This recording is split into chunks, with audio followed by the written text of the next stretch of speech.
O jogador Daniel Alves, que já foi previamente condenado pela mídia e pela militância feminista, que sempre contamina e inocula na cabeça de todo mundo que presunção de inocência não existe.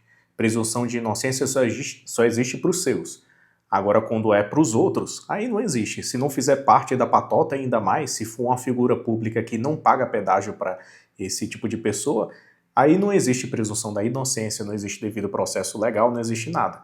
A grande verdade é, Daniel Alves foi pré-condenado antes de sair a sentença pela mídia feminista, pela militância feminista, e todo mundo já presume como verdade absoluta qualquer tipo de acusação, principalmente se envolver questões feministas, principalmente se envolver um discurso militante feminista por trás de um crime que deve ser combatido, né? E nesse caso aqui, Daniel Alves sofreu uma acusação assim severa, né, absurdamente grave, e qualquer pessoa, pessoal, isso sempre se repete, qualquer pessoa que simplesmente ousou falar, não, peraí, isso aqui tá muito estranho, tem algumas inconsistências, tem inconsistências no depoimento dele, beleza. Ele estava inicialmente querendo negar ali, aquela coisa toda, mais para proteger o casamento dele, aquilo tudo, mas depois também houve inconsistências no depoimento dela que a mídia se recusa a falar. Era impressionante, né?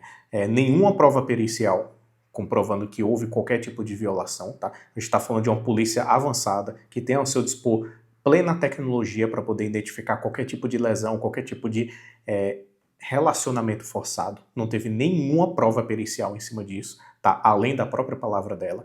As imagens de segurança mostram que ela fez a investida nele, ela que foi atrás dele, e eles dois foram juntos, né? Muito bem coladinhos um no outro, lá para o quarto dentro da boate, onde aconteceu o fato, né? E também houve comprovação que houve preliminares e tudo mais que você pode saber aqui, né?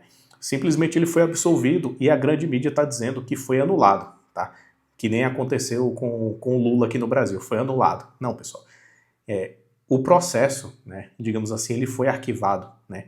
Ele foi inocentado por falta de provas, né? Então a própria decisão apontava que havia inúmeras inconsistências, fazendo prevalecer, né, o princípio da presunção da inocência nesse caso. Assim como os casos emblemáticos que a gente já conhece, que envolveram também CR7, ele já foi acusado, né, de uma forma muito esquisita também desse crime. O próprio Neymar, se o Neymar não tivesse filmado aquela porradaria que aquela maluca deu nele, né, ele seria condenado até hoje, perderia inúmeros patrocínios, teria assim a sua vida extremamente prejudicada.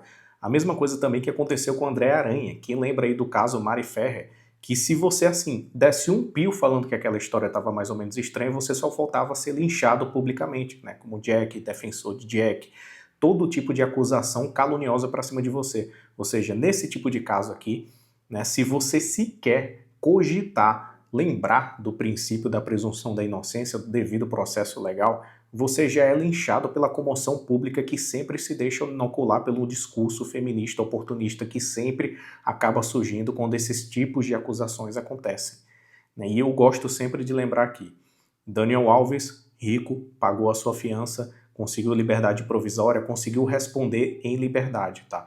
Vale lembrar aqui que o Ministério Público, ele tinha apelado, né, para um tribunal superior catalão, com a finalidade de majorar a pena, né, e a partir da apreciação desse tribunal superior, com 4 votos, por unanimidade foi reconhecido de que há insuficiência de provas, de elementos probatórios para prosseguir, né, com a condenação de Dani Alves. Ou seja, contradições e inconsistências foram apontadas na decisão. Pessoal, enfim, vocês sabem o que aconteceu em todos esses casos. É sempre o mesmo episódio que se repete.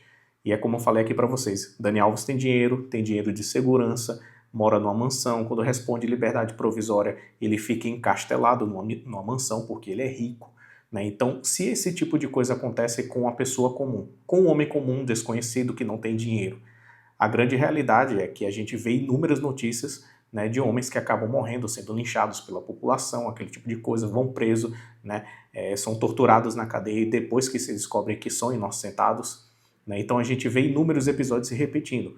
Quando a pessoa não tem poder econômico para poder pagar segurança, para poder pagar fiança, para poder responder em liberdade, é esse tipo de coisa que acontece. Então, assim, eles, de certa forma, embora extremamente prejudicados, os mais famosos, eles têm condições econômicas de se proteger. Mas e se esse tipo de acusação se normaliza e acontece na sociedade? Com homens que são anônimos, com homens que são comuns, né, com pessoas que não têm grande poder aquisitivo para poder pagar fiança, para poder se proteger e se encastelar dentro de uma mansão. Então a triste realidade é que essas pessoas acabam sendo lixadas, acabam sendo mortas, acabam sendo presas injustamente por muito, muito, muito mais tempo. Então, sem mais delongas, vamos analisar aqui as notícias, né?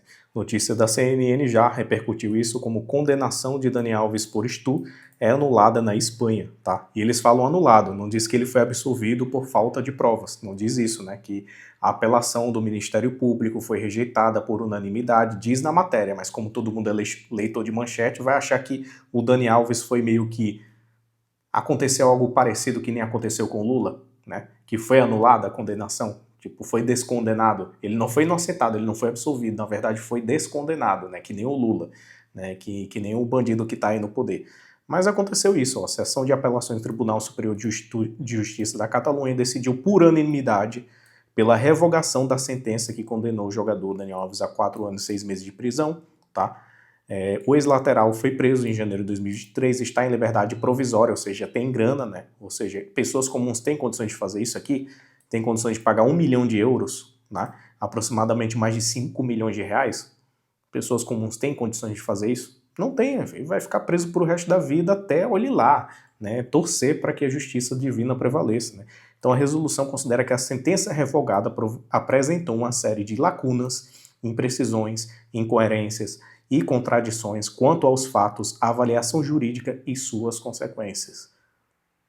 Inquestionável, pessoal. Inquestionável. Então temos mais um caso aí repercutindo também. Otávio Mesquita também está sendo acusado 9 anos depois, né, pela comediante Juliana, que é ex-membro do De Noite, do programa do Danilo Gentili. A acusação também meio esquisita, 9 anos depois. O pessoal fala, não, às vezes só se sente bem para fazer a acusação, a denúncia, depois de 9 anos. Mas, pelo amor de Deus, a Juliana fez uma acusação de estupro contra Otávio Mesquita por uma brincadeira que ele fez de péssimo gosto, claro, no palco, que não tem nada a ver com estupro, pessoal. Fosse assédio, beleza, aquela coisa toda.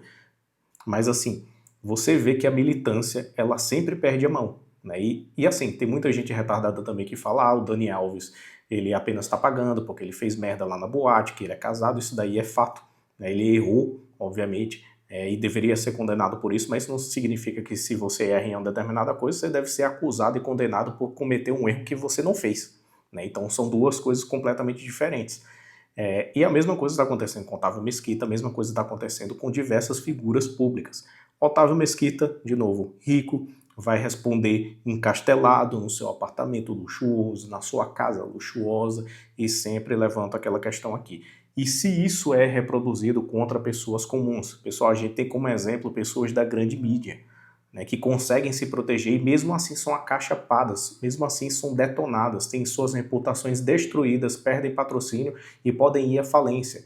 Mas mesmo assim, elas têm reservas para poder se resguardar, para pagar grandes escritórios, grandes advogados de grande renome, para fazer suas defesas. Mas agora, sim, e meros mortais, né, pessoas comuns, homens comuns que são acusados falsamente, né, isso acontece direto. Então é preciso que haja um debate muito mais aberto a respeito de falsas acusações e também, quem sabe, um debate mais a respeito de que condenar uma falsa acusação com o mesmo rigor que se condena o crime em si também. Afinal, as repercussões podem colocar em risco, né, a integridade física da pessoa que é falsamente acusada, fazendo-a perder, assim, um dano irreparável, incomensurável. Essa é a verdade. O feminismo ele sempre vai se aproveitar desses casos para fazer militância em cima e inflamar ainda mais o julgamento público em cima de quem sofre esse tipo de falsa acusação. Depois sai a sentença, depois vai condenar o patriarcado, meu Deus, foi patriarcado, ignorando que dos 4 votos, 3 votos foram de juízas mulheres, tá? Elas ignoram isso, mas vão continuar falando merda, espalhando militância, querendo lacrar em cima de um caso sério. Então é preciso que haja um debate mais sério, mais aberto a respeito dessa discussão, de condenar com veemência tanto a falsa acusação quanto o crime em si.